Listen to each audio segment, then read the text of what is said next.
to change gears. We're not starting a junior class chapel program at the high school. We still welcome all senior chapels, but Addie felt it was really important to give this chapel at this point in time, so please give a warm welcome and your attention to Addie Cook and her mother.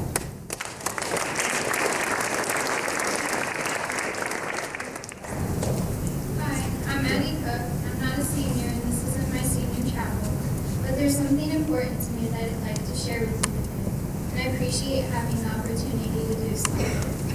My hope is to reach out to as many people as I can and to provide some resources and tools for those of you who might need them after hearing this. There are many things from my childhood that I can't remember. I don't recall how I reacted when I was told that Mommy and Daddy are getting a divorce. I don't remember my mom ever not loving me, but I do remember my dad telling me she didn't. I remember the times when my father told me that my mom was doing such terrible things that in the end weren't true. I look back now and realize how many false memories were embedded in my mind. It's difficult to try to remember the good memories when so many distorted memories override them. But it's just not possible to completely forget. I know for a fact that my mom was there for me. She was at my soccer games, she stayed home with my sisters and me when my dad was at work, and she always made sure we were fed and bathed. I regret to say that so many years with my mother have been lost, thanks to all the horrible things my father has said about her. You see, there was actually a point in my life when I wanted nothing to do with my mom. I believed every word that my dad told me. I even believed that my mom only wanted me to live with her so she could get more money from child support each month. I believed so many things that in the end weren't true. It wasn't until recently that I found out the truth. It was just before spring break last year when my dad and I got into a huge fight because I wanted to stay with my mom for a few days. I saw the fury in my father's eyes as he screamed at me for being defiant and disrespectful. It was at that moment when I realized what had been happening to me my whole life. After all, how could my mom be so bad? The woman who gave birth to me, who raised me as a child, who nurtured me and took care of me, couldn't really be the woman my father was making her out to be. I couldn't imagine the amount of pain she endured each day as a result of not being able to see her children. I realized that my mother wanted nothing more than to be with my sisters and me. What I had been through and am still going through is termed parental alienation. Parental alienation is when a parent engages a child in a discussion so that the child either participates in degrading or hears this parent degrade the other parent. It can be considered anything negative that is said about the other parent. Parental alienation is often common in hostile divorces, although it can occur within marriages as well. And what most people don't realize is that the mother or the father can be the alienator, or the person who speaks badly about the other parent.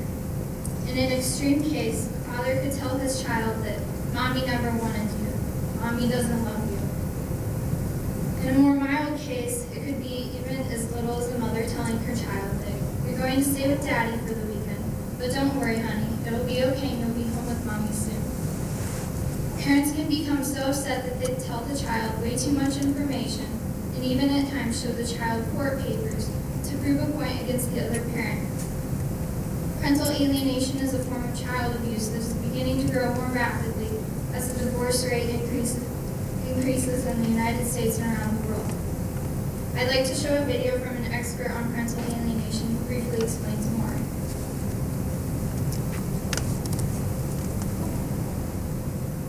Parental alienation is a phrase that refers to the behaviors of a parent. When parents are going through divorce, they're supposed to encourage a positive relationship between the child and the other parent. But in the context of divorce, that sometimes is rather difficult because there is a divorce going on after all. But when the behaviors are severe in the sense of a parent talking very negatively about the other parent in earshot of the child, then we can begin to see that that's moving in the direction of parental alienation. The behaviors engaged in by that parent can be behaviors such as frank criticism of the other parent. I've heard of parents telling the child that the other parent didn't want them to be born, that they wanted to have an abortion, and all kinds of things that are grossly inappropriate for children to really come to believe. or it can be much more subtle where the parent talks on the phone to someone else about the other parent in a negative way, but the child is in the other room within earshot. So there are all these passive kinds of ways of conveying this information, which is just not good for children in that kind of context. I think realistically, when parents are going through divorce, there'll be moments of this. But not, what we're talking about with parental alienation is a long-term, sustained campaign of this over a period of time. Although it frankly doesn't take that much time if the campaign's pretty intense. The healing process for my mom started with this book. After my sisters told my mom that they did not care to see her again, my incredibly strong mother began researching. She started looking at various websites for help with what she was going through. Mom looked into support groups and read articles online. She was looking for something to help ease the pain, something that she could compare her life with. One day, Mom saw this book and its author on the Dr. Phil show and was amazed at how similar her own story was to the author's. The book is called The Book of Love by Jill Egizii. Jill tells her own story of how her children were alienated from her by her husband. She's a renowned author who's also the president of the Parental Alienation Awareness Organization. My mom is here today to tell how the entire alienation situation has affected her and how Jill has helped. The burden of proof. This is now my plight in my relationship with my children. I pray that my daughters believe me when I tell them the things they've been told are gross defamations. One of the most important components in your relationship with your children is their image of you as a parent. Being loved unconditionally is a gift. Imagine having your child have feelings of hatred for you. Imagine them telling you that they want nothing to do with you. This is the end result in parental alienation cases. I was the mom who stayed at home with my children. I nursed them to a year of age, washed their cloth diapers, and made their own baby food from organic vegetables. In everything that I did, there was a lesson. I was very involved.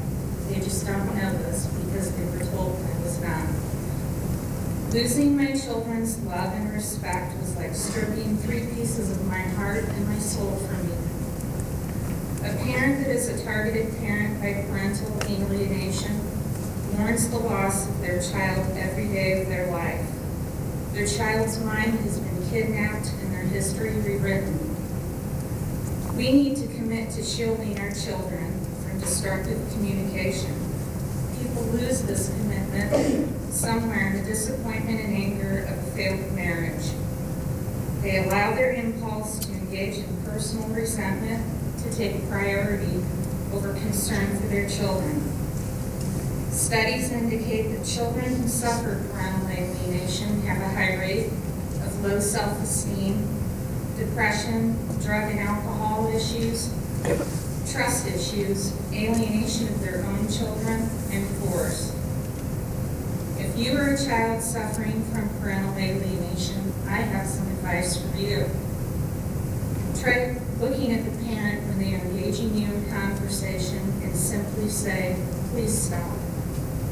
If you were asked that parent, if I were to love my other parent, you would still love me, wouldn't you? If you are who said or thought of saying something negative about the other parent, I ask you to think about this. What if you were to cup your child's face in your hands, look them in the eye and say, I'm so angry at your mother or father that I'm willing to hurt you. When you denigrate the other parent, you are denigrating half of who your child is. While researching parental alienation, I found Jill Egizii's book page on Facebook. I expressed an interest in starting a support group in my area as there was none to be found. This led to an invitation for Addie and me to be on Jill's syndicated internet radio show, Family Matters. We are providing a link to this archive show should you care to listen. This has also led to the beginning of a support group here in Fort Wayne. If you are interested in participating in this group, please feel free to contact me. April 25th is Parental Alienation Day. It is known as Bubbles of Love Day. It is recognized worldwide. On this day at noon, we gather together to blow bubbles. The bubbles represent love. Just like bubbles, love cannot and should not be contained. We invite you to join us on this day. We have provided a link and ask you to please help support us to bring about awareness for our children. It's so important to know that I love both my parents and I always will. But there should never be any reason for a parent to alienate their child from the other parent. I'm still angry with my father for bringing such a dreadful situation to our family, but yet I still hope that we can mend our relationship. And I hope that my mother and my sisters can finally recuperate from the damage and go on to have healthy mother-daughter relationships. I know that with the support of friends and family, the help of Jill Egizii, and the guidance of counselors, my family can overcome this heartbreak. If this issue applies to you, it's possible for you to be helped as well. My mother and I, Jill Egizii, and Dr. Lombard are more than happy to talk with you about a parental alienation situation within your family, or any other related problems you might have. Feel free to talk to my mom or me after chapel, or contact us another time. I've made a list of websites that anyone can use to find out more about parental alienation. I've also added my name, email address, and cell phone number if you'd like to text or call me. You can message me on Facebook or even find me during a free period at school. My mom has also given her name and email address. Jill Egizii's name, personal cell phone number, and title of her book are listed as well. I've printed out sheets of paper with all this information on them, and they will be in the office if anyone is interested and would like to pick one up anonymously during the day. I'd just like to add my respect and admiration for my daughter. This is very difficult to stand here in front of all of you and show such a personal situation in our lives. I'm proud of you.